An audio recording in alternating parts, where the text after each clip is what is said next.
There we go. All right, so quick update on my walnut bow. It dried very well overnight. The shop that I work at has a pretty dry atmosphere, so once I got the bark and everything off, by this morning it was pretty good to go. So I worked it just for a few minutes in the morning, and then I worked it a little bit more, just finished tillering it. I actually put a string on it and then finished tillering it. And then I went ahead and scorched the belly, as you can see here with the dark side. It has actually maintained a natural reflex in both sides. I was a little worried because when I actually split my log, it actually split on one side real thin, but that's actually turned out to be my little bit stronger side. I had to work quite a bit in here to get this to start flexing, so this is technically a D bow or a flex through the hand. I put it on a scale, and see if I can string it real quick. All right, there we go. So stringing it, and I'm still kind of breaking this string in. This is just kind of my tillering string. Stringing it, it's probably not a high brace height right now.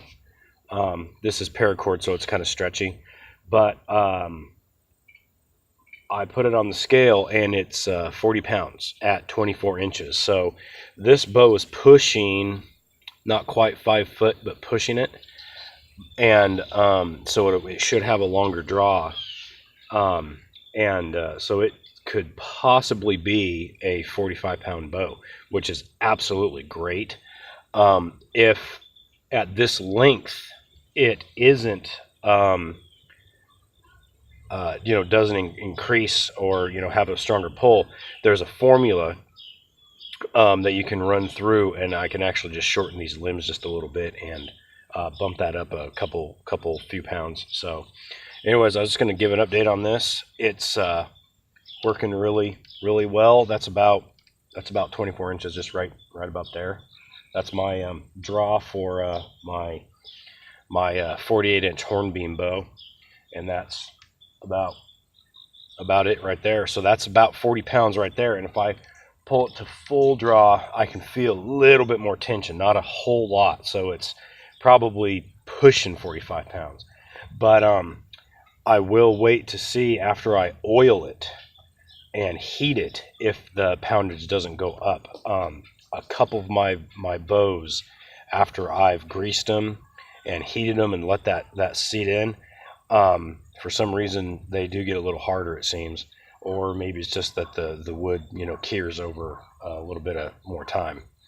I've had completely dry staves that once they kind of settle in, they'll actually increase a couple of pounds once you, or not necessarily increase poundage, but they'll actually get a little more snappier, and which that's great. A snappy 35 to 40 pound bow, in my experience, can actually outshoot a softer, heavier bow. So that's great. So, but I'm very pleased with this. I did luck out, and I got like the perfect piece of wood, so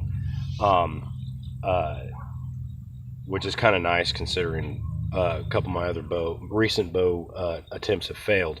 But walnut does make a good bow. I have done a little bit of research since I got this, and it is actually a good bow wood. So anyways, there's that. I'm not quite ready to shoot it yet, so I'm just kind of bracing it and flexing it and stuff, and just kind of training the limbs and stuff. But if I take the pressure off the string, I still have that shape, that kind of natural reflex. So that is awesome. This is a natural. This isn't string follow. This is a natural bend in the wood. So anyways, there's that. Maybe I'll have a video where I shoot this thing here in another day or two when it's ready. And it's still a rough bow. If you can see that, these are tool marks from when I scraped it. That doesn't really bother me, and you actually couldn't even see them, and you can hardly feel them. They actually didn't show up until I applied the heat to it and scorched this.